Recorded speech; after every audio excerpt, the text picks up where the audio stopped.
Joshua chapter 19. No, here, as we have learned from doon sa previous chapter, no, so chapter 18, ay as nakita natin na mayroon pang mga natirang tribes. No? Actually, 7 tribes na kailangan pang mabahagian ng lupain. Okay? So, itong 7 tribes na ito ay dito sa chapter 19 mas nilinaw at pinakita kung saan-saan at ano-ano ang kanilang mga inheritance. Kung gaano kalawak kanilang nasakupan. So, from the tribe of Simeon, the tribe of Zebulun, sa tribe ni Issachar, and then sa tribe ni Asher, and then sa tribe ni Naphtali, and the tribe of Dan. So, itong ito, no? And here, can you imagine, no, just in one chapter, na na-concise yung description at yung nasasakupan nila. No? So, it means hindi siya ganun kasing lawak, no? Kasing lawak na minana ni Judah, minana ni Joseph, at saka nung other tribes, except sa kanilang 7. Now, it does not mean na they were lesser. Hindi naman ibig sabihin na lesser sila o kumbaga wala silang value. But it is only because it is the fulfillment of the prophecy of Jacob, their father, unto them. No? So, dahil na buhay pa silang lahat, may prophecy kasi sa kanila eh. Kung balikan natin yung Genesis chapter 49. So, Genesis chapter 49, verse 1 to 20. Let's have a short recap. In Genesis chapter 49. Nadaanan na natin to about, I think, years ago. Siguro 2019 pa. So, ito yung prophecy ni Jacob sa kanyang mga anak. From verse 1 up to 28. So, and Jacob called his sons and said, "Gather yourselves together, that I may tell you, that which shall befall you in the last days." Pag sabi in the last days, ito yung kanilang mga panahon, sa time nila. And sabi dito, si Reuben, my firstborn, my might, and the beginning of my strength, the excellency of dignity, and the excellency of power. Kaya lang sabi dito, unstable as water, thou shalt not excel, because thou wentest up thy father's bed, then defilest thou it, he went up to my couch. Ito namang si Simeon at saka si Levi ay magkapatid, an instrument of cruelty are in their habitations. Itong dalawa na to, si Simeon at si Levi, kapag sila nag-combine, they were cruel. Do you remember one instance na yung kanilang kapatid na babae ay ni-rape, si Dina. Ni-rape siya ng isang Gentile. So, itong si Simeon at Levi ang sumugod doon. Okay? So, oh my soul, sabi rito, so yan, Come not unto their secret, unto unto their assembly. My honor, be not thou united. No, hindi sila pwedeng magkasama. For in their anger, they slew a man. And in their self-will, they beat down the wall. May cursed be their anger, for it was first, and their wrath, for it was cruel. I will divide them in Jacob, and scatter them in Israel. Kaya may kita nyo, yung mga Levites at saka si Simeon, hindi silang magkasama. So, as makita natin, ang Levites, wala silang inheritance. They were called to minister the priesthood, the tabernacle. Basta cruel sila kapag sila ay nag-deny. So, that's si Simeon. In-scatter sila. That's a prophecy. Okay? So, and sa 49, verse 8 naman, Judah, thou art he whom thy brethren shall praise. No? Thy hand shall be in the neck of thine enemies. No, thy father's children shall bow down before thee. Judah is a lion's whelp from the prey. My son, thou art gone up, stowed down, and couched as a lion, as an old lion. Who shall raise him up, rouse him up? Okay? So, as you can see, until verse 12, ang haba ng comments or prophecy ni Jacob sa kay Judah. Because Judah ay magiging talagang strong tribe. At actually, naging isang kingdom pa siya. When the land of Israel, nung na-divide ang Israel, merong the kingdom of Judah and the kingdom of Israel.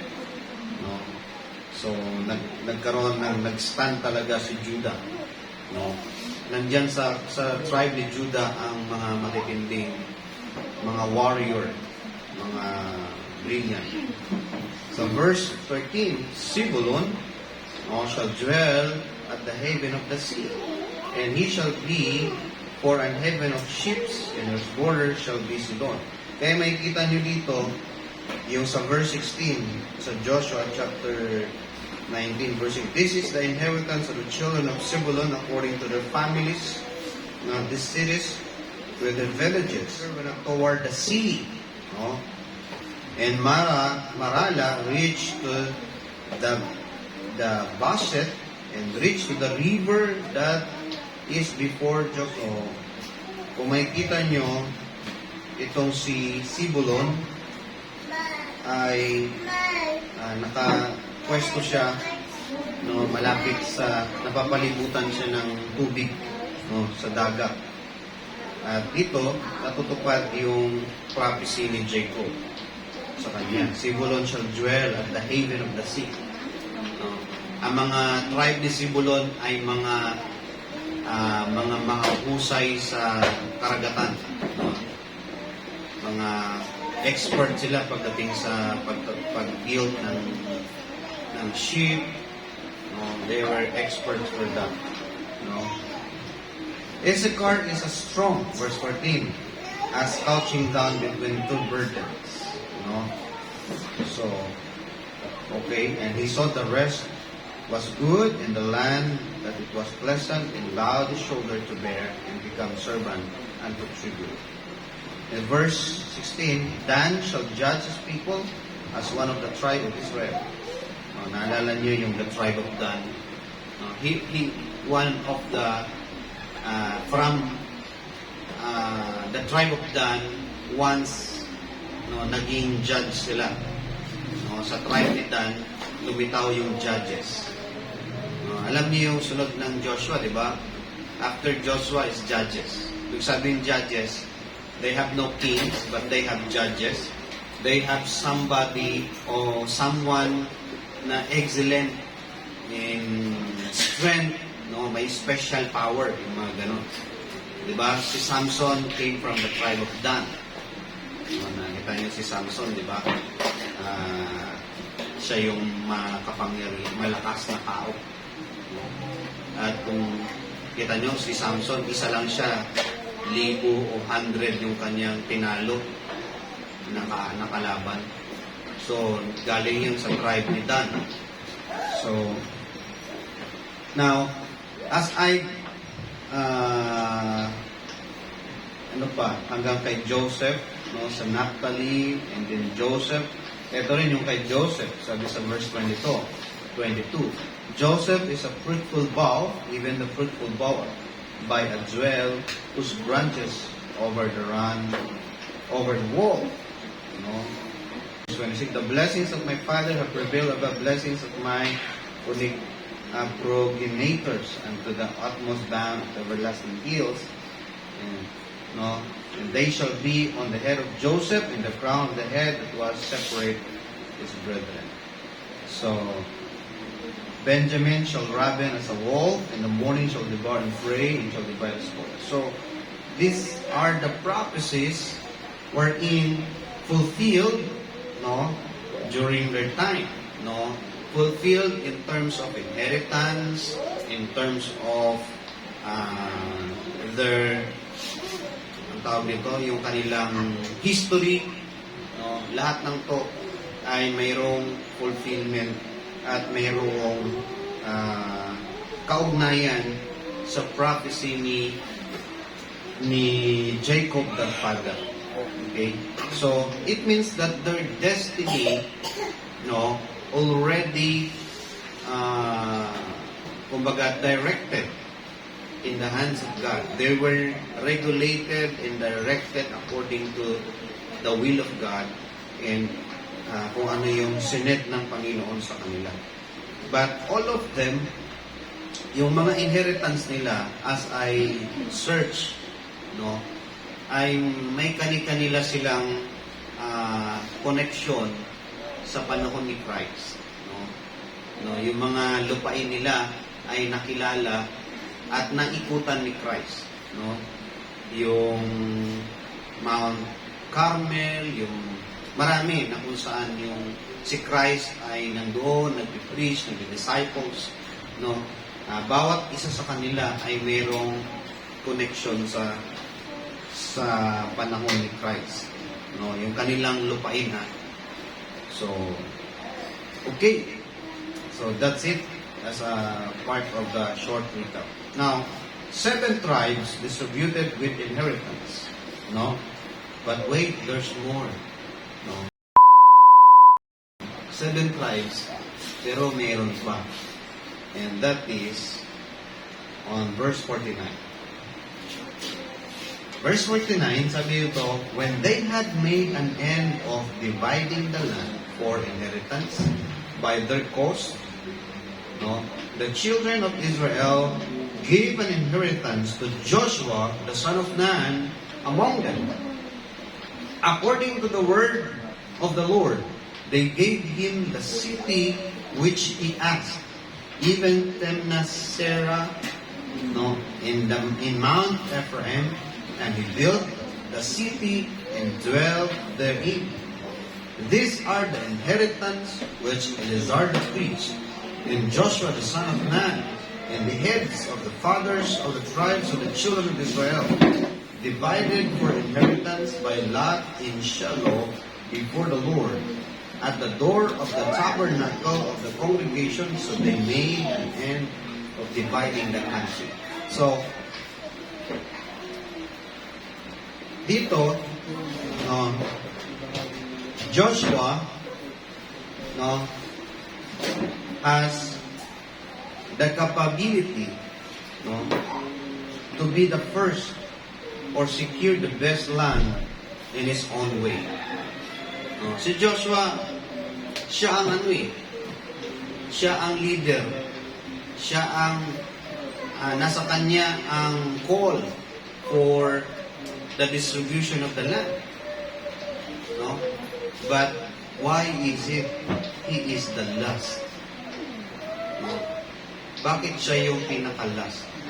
Everything, no, nabigyan na lahat, pero wait, there's more. Parang pahabol lang siya eh. Muntik pa siya mawalan. Nakita po ninyo. So, that's why I like to share with you this morning about the last in the list. No? Pinakahuli sa listahan. The last in the list. No? As Joshua, may capability siya to be the first. No? If he want to be the first among them to have the inheritance, no, in his own way he can. Tama? Pwede. No? But as we have seen, but he did not do it. No? He chose to be the last, no, or he is on the last. Siya yung pinakahuli sa listahan. No, there we can see the good quality of his leadership and his submission and humbleness to God, not on his own way, no, for he believed that God set the best part for him. No, actually, no, pwede niyang i-insist na dapat ako mauna. No, pwede ba yun? Ako ang nag-distribute, ako pa yung pinakahuli. So, kung tayo bilang tao, inatasan ka mag-distribute ng, sabihin natin, 100,000. Pera na lang, let's talk about, i-compare natin sa pera. Ikaw ang nag-distribute ng 100,000. No? 100 person din. No? Of course, kasama ka sa pang 100. So, ano mangyayari kung ikaw yun? Diba? Mental common, tabi ko na muna yun sa akin para sigurado hindi ako mawala. Diba? Baka mamaya magkulang to Diba? So, pagiging wais at take advantage, natural sa tao No? Pero si Joshua iba. No? Pinakita niya na kaya nga siya yung nagpo-push. No? He did not think for himself. No? Hindi niya inuna yung kanyang sarili. Inuna niya na mabigyan lahat, no?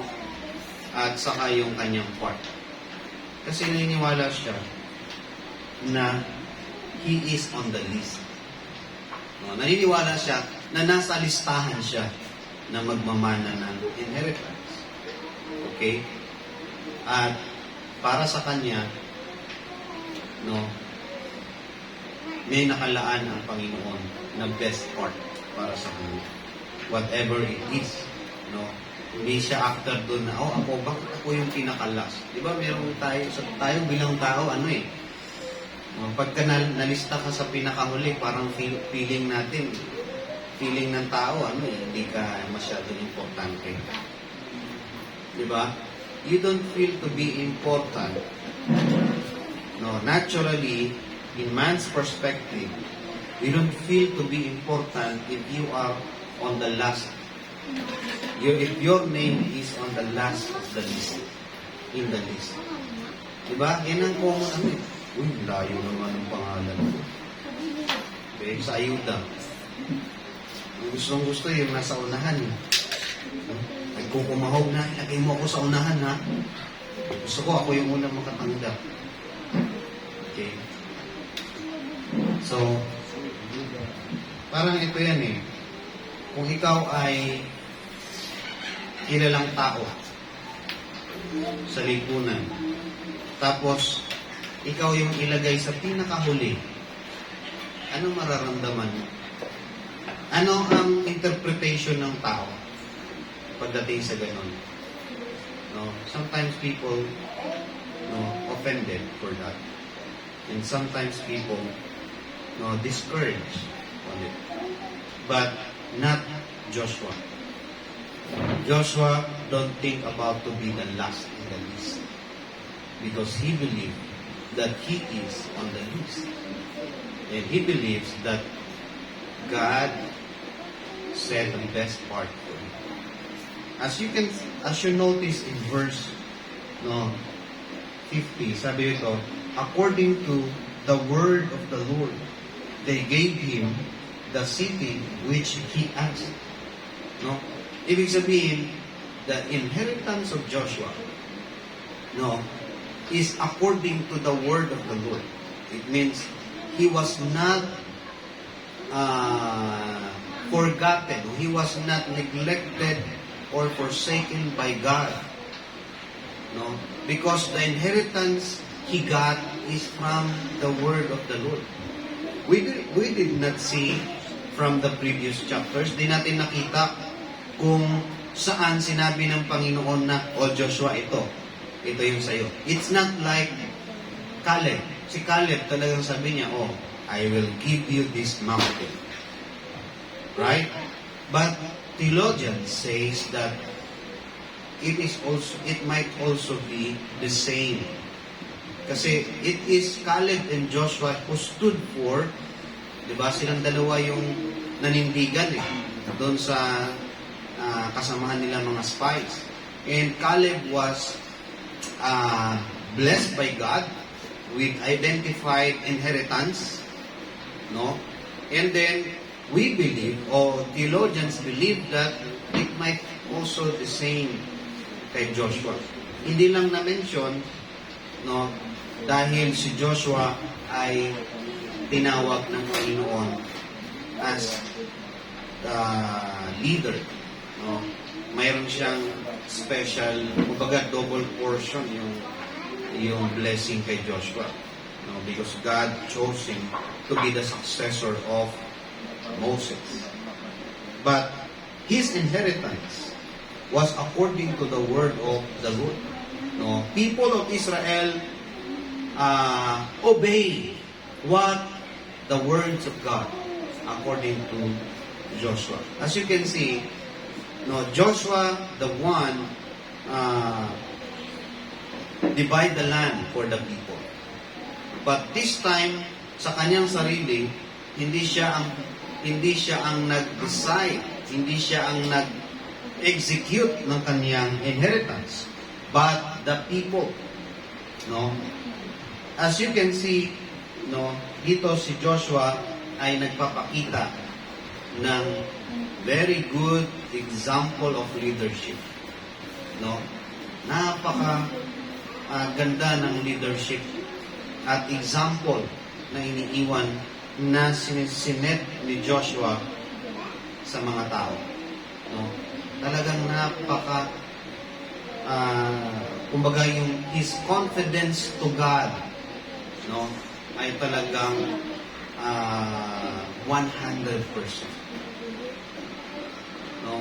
May kita niyo si Moses, marami pang lapses si Moses. No? Marami, nagtatalo pa sila ng Panginoon ni Moses. Talagang si Moses, maraming minsan may mga reklamo sa Panginoon, mga doubts. But Joshua, no? Sinasabi niya, but for me and my house, we will serve the Lord. No? Ayaw niyo, ako, maninindigan ako. Okay? So, this kind of leader, no, as Joshua, no, show his character and how he set his example, no, as leader towards Israel, no, the last in the list. Can you imagine the primary, no, kumbaga sabihin natin, the president of the country, no, yung pinaka, the oldest, no, the oldest in their country, no, is the last in the list. No? He is the last in the list. Now, what we can learn from it. No? If you are a leader, or if you are laying an example, no, to your followers, no, tayo mga kapatid, we have followers, our children, our wife, husband, or younger than us, or the one that we influence in the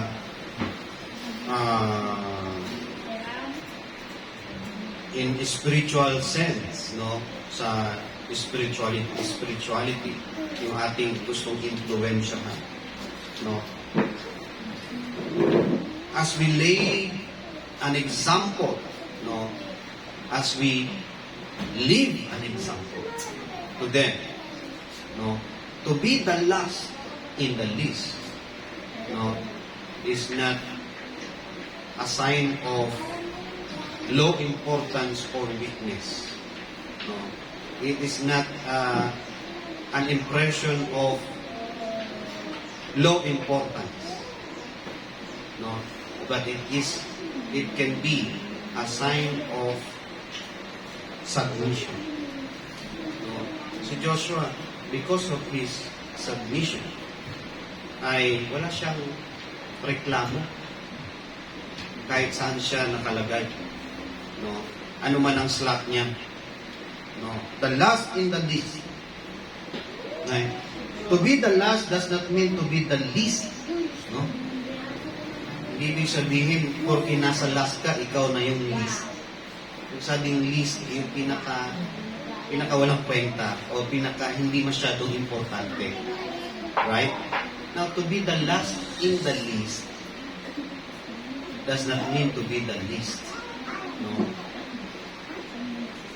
If you have faith, trust, and confidence to God, no, hindi mo iisipin na yung nasa huli ka, ikaw ang hindi masyadong mahalaga. No? Because to God, no, order, no, or the slot, kung ano yung slot mo, anong number mo, no, kung saan ka nakalagay sa Panginoon, no, kung anong pwesto mo, hindi yun nagpapakita na hindi ka importante. Okay? So, the Lord's order is better or higher than man's order. No, tayo kasi, bilang tao, na para sa atin, pagka nasa number 1 ka, no, maganda. Number 1, number 2. Okay? Meron ganon. Diba? If you are on the top. Okay? So, mga kapatid, let us learn today, no, the lesson about the last in the least. No? Ano ba ang pwede nating makita, no, sa lesson, sa mensahe na ito? To be the last does not mean to be the least. To be the last, as long as it is the Lord's order, it is the best slot. As long as ito ay ang Panginoon ang nag-place sa'yo sa slot na yan, no, yan ang the best. Kahit pa pinaka-last ka. Okay? So, we as Christians, no, dapat meron tayong mature na pagtanaw sa bagay nito. No, some part or instances sa buhay natin, baka dumating o ma-encounter natin sa buhay natin yung mga ganitong bagay na it seems you are not the most important. It seems you are not the priority. No? Maaring ma-feel mo na hindi ka masyadong importante, hindi ka masyadong priority kasi ikaw yung nasa pinakahuling listahan. Okay? And kung ano man yan na magiging applicable. But we as Christians, we should not, no, worry or bother whether you are in the last in the list. Okay? So So, why we should not bother to be the last in the list? Bakit dapat hindi tayo mag-worry o mabother sa mga bagay na ito? Okay? Bakit hindi dapat maging issue sa atin yan? Okay? Sa buhay na ito, tingnan natin na example si Joshua. Okay? This is a material inheritance. Okay? Si Joshua, hindi siya nagrereklamo sa Panginoon kung siya ay pinakahuli na makareceive ng inheritance. So, tayo rin mga kapatid, kung ano man ang meron tayong ina-aspire sa buhay na ito. No, above all, dapat malinaw sa atin, sa puso natin, no, ang totoong kalagayan natin sa harapan ng Panginoon. Para hindi tayo affected ng mga ganitong bagay. To be the last in the list, no, should not be our worry, because still we are in the list. Diba? Kasi, no, why we should not bother or worry to be the last in the list? For example, sa eternal life. No? Sino kaya ang nasa unang listahan ng Panginoon na mag-i-inherit ng eternal life? Si Adam ba? Kasi siya yung first man. Ano kaya, no? Hindi na to. Sino ba yung kanyang nasa unang listahan? No? May order kaya? Of course, God has an order. Mayroon yung sunod-sunod kasi He is the God of order. Okay? But then, if you are at the last in the list, no? Why we should bother? No? So, still, wala tayong dapat ikabahala dahil nasa listahan ka eh. No? We should not bother and worry because you are in the list. No? Nasa listahan ang pangalan mo. Okay? So, diba? Sabi sa Luke chapter 10:20. Anong sabi doon? Rejoice na, because the Spirit are subject unto you. But rather rejoice, because your name were written in heaven. Your name was written in heaven. You have not to bother. You don't have to worry, because you are in the list. No? Nasa listahan ka. Joshua did not bother himself, did not complain, did not worry, because he was in the list. Whether he is the last, but still he was in the list. No? So, katulad ng attitude ni Joshua, no, let us also apply this unto wisdom in our life here on earth. No? Pagsabing, kapag ikaw ay hindi nagreklamo, whatsoever, kahit ikaw pa ang nasa huling listahan, so, para sa'yo, okay, naiintindihan mo na nasa listahan ka, no? And if you are in the list, you have the assurance, no, to receive. Diba, katulad sa, sabi ko nga, sa eternal life, nasa listahan tayo ng Panginoon. Nasa book of life tayo, nakasulat ang pangalan. No? And lahat ng nakalista doon, ay pinangakuan ng Panginoon o may kalakip na promise ng Panginoon that no one will lose o walang mawawala.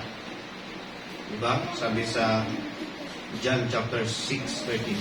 Sabi doon, and this is the Father's will, which had sent me, that of all which He had given me, I should lose nothing, but should raise it up again at the last days. Now, why I cite this verse? No, Pastor, eternal life naman. Yan naman ay sa eternal na buhay, walang kinalaman dito sa lupa. No? And so, if it is eternal, then what bothers you on these temporal things? If you feel that you are less privileged because you are last in the least, then what makes you bother and worry about these things? This is the point. So, brethren, people may let us feel less importance. No, ang tao pwedeng iparamdam sa iyo na hindi ka masyadong importante, wala kang masyadong value, no? Mababa ka lang, pwedeng ipadama ng tao 'yun. But what bothers you? If the Lord felt you that you are important, more important, no? Here we can see that if you are in the list, no, of God, you are important in the eyes of God. Okay? So, we should not bother ourselves about this world. No? Sa mga bagay-bagay sa mundo na ito. Minsan, yung mga privileges sa buhay, enjoyment, no, sa buhay. Nakita niyo iba, umaalagwa na ikaw, diyan pa rin. Bakit parang ang bagal ng progress ko? No? As long as you do the will of God, you should not bother. No? We may feel, no, in this world, makaramdam, people make you feel to be less valued, less important, okay, but not in the Lord. Because when God chose us before the world began, no, we are important to Him. And He makes sure that those who are in the least lose nothing. No? Kaya, hindi tayo dapat mabagabag sa mga pressure or sa kung anuman ang issues natin sa mundo na ito. As long as you do the will of God, as long as you fulfill what the Lord's will in you, no, you should not bother because you are in the list. No? Pag nasa listahan ka, assured ka ng Panginoon. How do I know? How do we know that we are in the list? May mga paraan naman. Nandiyan ang Word of God to confirm if you are in the list. If you have the fruit of the Holy Spirit, then you can confirm that you are in the list. No? Pag nasa listahan ka ng God's people. Okay? So Joshua did not bother himself about his inheritance, no, because he has 100% confidence in God that he is in the list. No. Kaya si Joshua, hindi siya nabagabag kasi nasa listahan siya. Nasa huli man siya, pero best part pa rin. No? And we should also not bother or worry about everything Because we are at the list of God to be taken care of. Alam niyo, nasa listahan ka ng Panginoon para alagaan ng Panginoon. Ang sabi nga ng Panginoon, di ba? Look at the sparrows. Look at the birds. They toil not, and yet, hindi sila ginutom ng Panginoon. Right? Ikaw pa kaya? You are more important than birds. Look at the grass of the field. No? Kinukompare tayo ng Panginoon. Pinapakita na you are most important. Lalo na sa anak ng Diyos. No? So may value tayo. Those who are in the list of God has value in God. Tutubusin ka ba ng Panginoon? Wala kang halaga. Right? Mahalaga ka sa Kanya. Because you are in the list. You are in His list. Diba? Pumunta nga siya dito para i-save yung mga nasa listahan niya. Yung His people. His people is the list of God. No? His people is the list. There are names in there. There are multiple and multitude of names on that His people. No? So, brethren, we should not bother ourselves with these temporal cares, no? Temporal things, because we are in the list of God. No? To inherit, to enjoy eternal things with Him. No? To be the last in the list is not a cause of worry. No. Because still, we are in the list. Second, why we should not bother or worry to be the last in the list? Because God can change the list order. Alam niyo, kaya rin namang baguhin ng Panginoon yung order, yung pagkakasunod-sunod ng listahan. You may be the last in the list, but God can make you first if He wants. No? Alam niyo, kayang baguhin ng only God can do it. No? Kaya minsan, ba, ayuda, or parang ba't ayuda ba? Kasi yun siguro yung timely na yun. Nasa huling listahan ka. And who is the master can change. The master of this list, no, can make you the first. Yun ang Panginoon. Kaya niyang gawin yun. No? So, God can make the last to be the first if needed or as He please. Kapag nalugod siya, kaya niyang gawin. Luke chapter 13, the last shall be the first. Diba? Sabi ng Luke chapter 13, behold, no? There are last which shall be first, and there are first which shall be last. Sabi ng Panginoon, no? The last in the list speaks about privileges. It speaks about opportunity. No, in life. No. So, we may be the last. You may be the last in the list. But, in the power of God, and as the Lord please, you can be. God can change the order and make you first. Because you are in the list of God to be taken care of. No, na Kanyang aalagaan, Kanyang susuplayan ng pangangailangan, ng Kanyang ililigtas, ng Kanyang i-deliver, yung Kanyang aalalayan. Okay? So, to be the last in the list should not bother us. No? Si Joshua, katulad ni Joshua, no, hindi man siya nababahala. Nothing to worry or bother.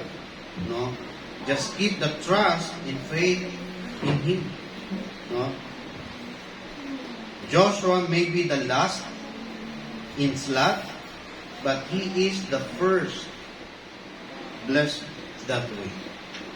Si Joshua naman yung pinakaunang pinagpala ng ganong blessing ng Panginoon. Okay. He is the first leader in Israel doon sa promise land. Last man siya nabigyan ng inheritance, pero special ang pagkakabigay sa kanya. Kasi it is the people who obey the Lord to give him that inheritance. No? So, sumunod lang ang mga tao sa order ng Panginoon. Okay. At siya ang kauna-unahang leader na nakatungtong sa promised land na nasa kanila na divide na yung land. Okay. So, to be the last in the list does not mean you are less opportunity. Magkaroon ka na ng, wala na ako kasi nasa pinakahuling listahan na ako. Okay. You know what? If you have faith in God, no, those numbers or those positions can be your advantage. No, sometimes yung sa paningin ng tao ay less o yung pinaka-least. Pero sa Panginoon, God can turn that least into advantage, into the best. Okay. Bagamat si Joshua, no, ay pinaka-huli sa listahan na binigyan ng inheritance. Pero isa sa pinaka-the best ang kanyang inheritance. Okay. So,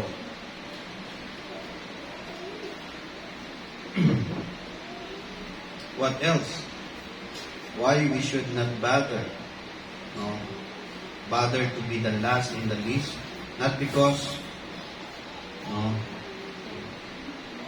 in the list, because we are in the list, because God can change the list, list order, because another is because it is the best and perfect slot. Kasi kung saan ka nilagay ng Panginoon, yun ang best. Okay. Kaya hindi ka dapat mabother. Kasi kung saan ka nilagay ng Panginoon, yun ang the best.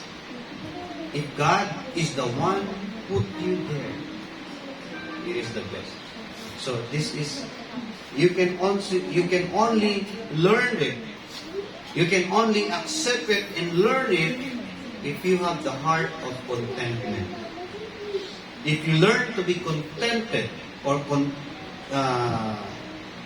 matuto kang kapag natutunan mo maging kontento, no? Sa kalooban ng Panginoon, God's will. No? Saan ka nilagay, yun ang best and perfect slot for you. So, the lesson na dapat natin makita,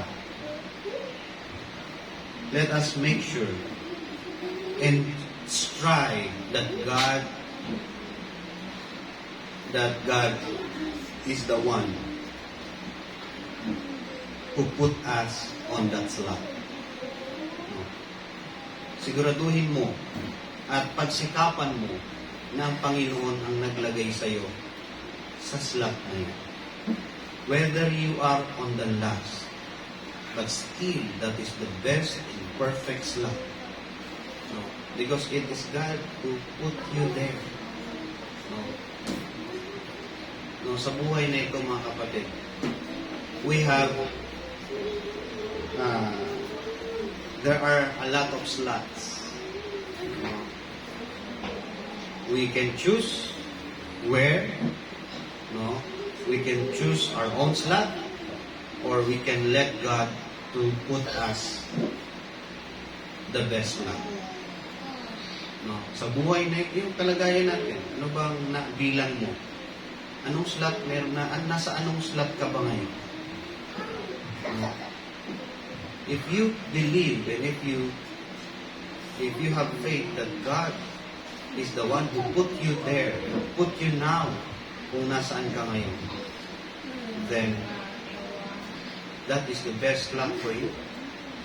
Because if you keep choosing your own slot, you might be choosing the wrong slot that will destroy you, that will mourn you, that will grieve you. No? Hindi ka na makapaglingkod sa Panginoon. No? Magulo ang buhay. Okay? Always ask the Lord to put you on His will. No?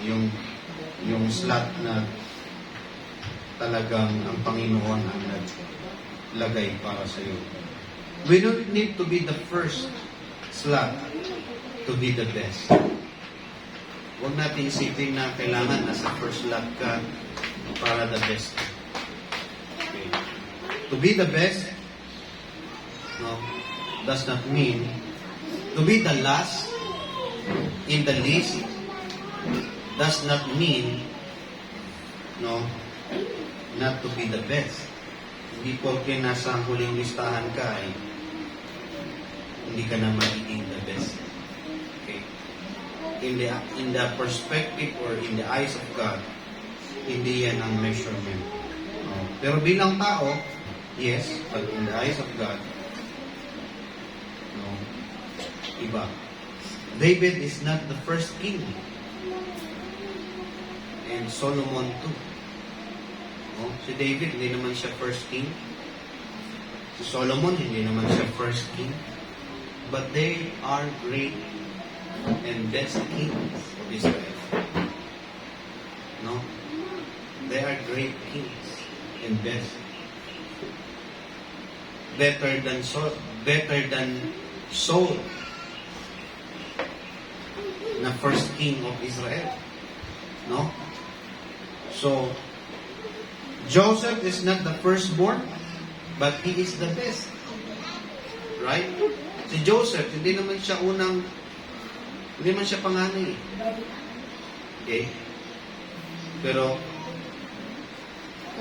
naging kagamit-gamit siya sa Panginoon. Brethren, no, let us learn to be content. To be contented in where the Lord put us.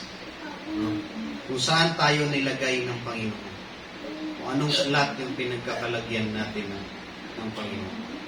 Pero, no, nandoon yung ating pagsisikap na alamin, i-chase o strive natin yung kalooban ng Panginoon sa pagkakalagyan natin. Okay?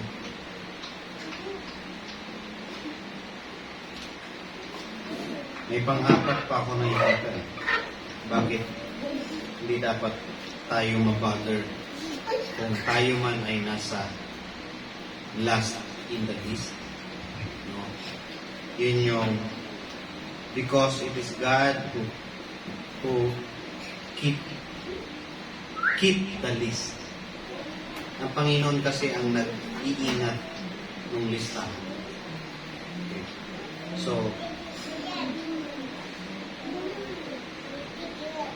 I am referring more on eternal things with regards to our slot before God.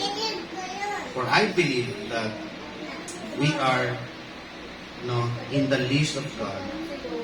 No, we are kept by the power of God. No, in Matthew 1:21, John 10:27 to 30. No, there we can see that no, it is God who keep us no, in His hands, no, who secure us. So it means that it is God who safe keep the list, our names, and that is our advantage here on earth. No? If that is our advantage, then it is our advantage not to bother of temporal things. The pressure or alam niyo yung mga worries natin sa mga material na bagay. Yan yung dapat na yung katotohanan na yun, na tayo ay nasa listahan ng Panginoon, na tayo ay heirs of God, of eternal life, heirs of salvation. No? Yun yung mga bagay na dapat maging advantage natin para hindi tayo ma-discourage, hindi tayo ma-offend no? Sa nagiging takbo ng mundo. Okay? Minsan, nagiging ang ano natin nagiging bitter tayo sa mga sitwasyon. If we felt to be the last, or if we felt to be less important, if we felt to be less value, nadi-discourage tayo.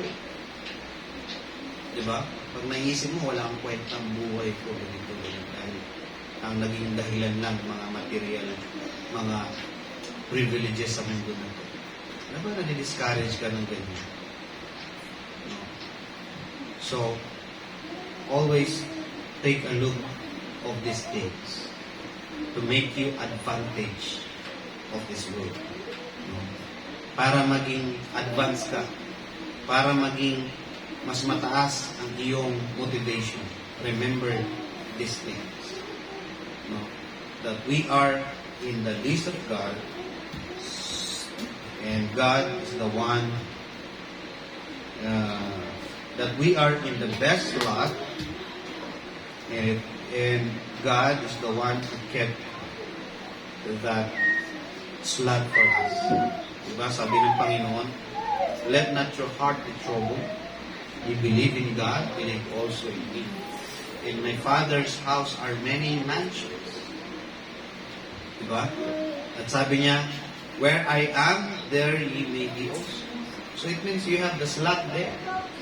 It means you have you are in the list of people to inherit the mansions in heaven. Okay? So you have a place in heaven. And the Lord secured and promised that it will come to pass. No? Mangyayari yan sa atin. Okay? So, in conclusion, actually, slot doesn't matter whether you are in the last or the first in the list. What most important is your steps are ordered by the Lord. Alam nyo, di naman talaga mahalaga kung nasaan ka sa listahan. Basta nasa listahan ka. Okay. Pero here on earth, brethren, what most important is that your steps ordered by the Lord. Ayun ang pinaka-importante. Kasi pwedeng nasa listahan ka, pero yung lakad mo hindi ayos sa Panginoon. Yun yung anak ka ng Diyos, pero anak ka ng Diyos, pero ang lakad mo parang anak ng Jumbo. Diba? Taliwas yung iyong buhay sa kung ano kung saan ka dapat nakalista. No? Parang member ng church. Ito na lang, di natin. Member tayo ng church. Member ka ng church pero mukha kang hindi member. In your actions, in your talk, in your if you did not mind it being a member of the church, then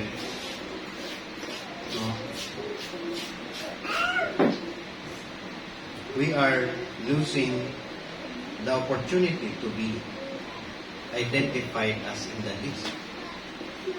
Alam niyo, maganda kasi isang privilege na ma-identify ka na you are in the list. You are member of that church. Isipin ng iba, ay, hindi siguro itong member sa church.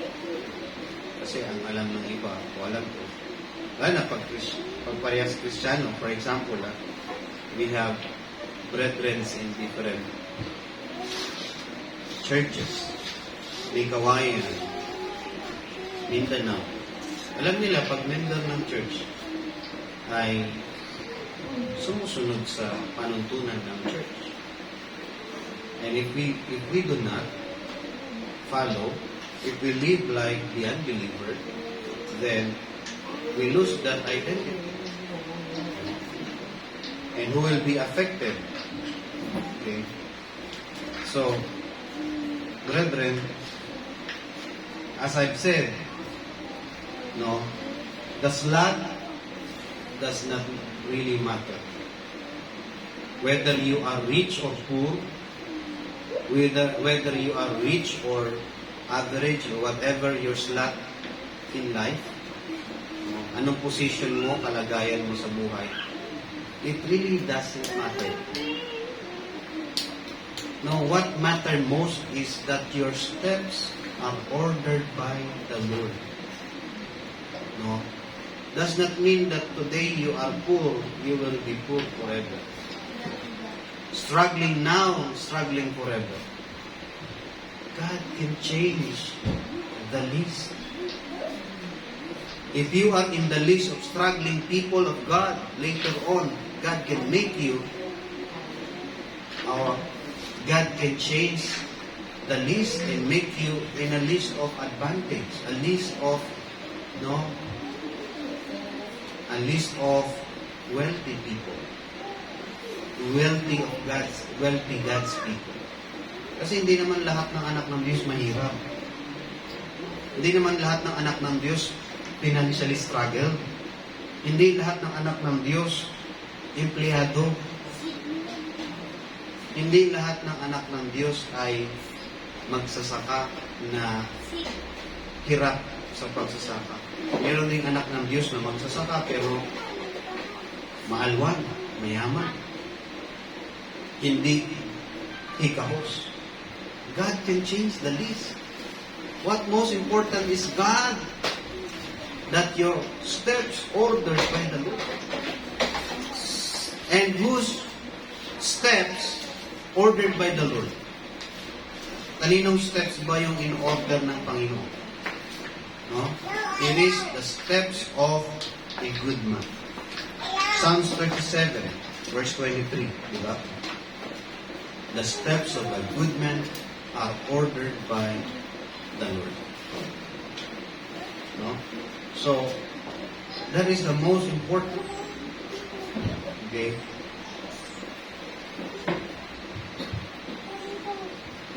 God can change the list. Tandaan natin yan. No. We cannot change the list if we do not do. No. Hindi natin kayang baguhin yung listahan ng Panginoon lang. So, let us please God. Do His will. No? Do you think you can make God change the list if you are not doing what He please? No? Baguhin ba ng Panginoon kung saan yung kalagayan mo kung hindi mo siya sinusunod? Mapapasunod mo ba ang Panginoon sa katigasan ng ulo mo? Ulo natin. Parang mga bata yan eh. Tingnan mo yung bata. They trying to make their parents follow them in their stubbornness. No?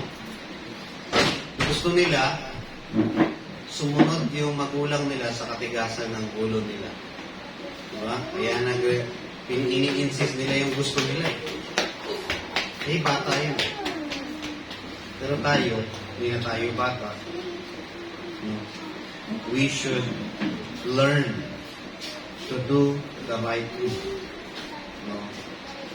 We can't expect changes or change if we're not change our ways. No? Sabi sa 1 Corinthians 10:31, whatever you do, whether you eat or drink, do it for the glory of God. Brethren, let us do the will of God. No? Kahit anumang ginagawa natin. So, let us rejoice because we are in the list of God. Okay? Because God can change the list of God. God can change our status from a struggling person, family, into doon sa nakakaiwan. Ang Panginoon lang makakapagbago nun. Kayang baguhin ng Panginoon if He is pleased kapag nalugod siya. And wherever you are right now, as long as you do the will of God, that is the best and perfect situation. As long as you do the will of God. And always remember and make it as our motivation that we are secured in the hands of God. That sometimes, makaping tayo ng discouragement sa mundo na ito, sa buhay, lagi mong tandaan that the true comfort and assurance ay nasa Panginoon. Remember the example of Joshua.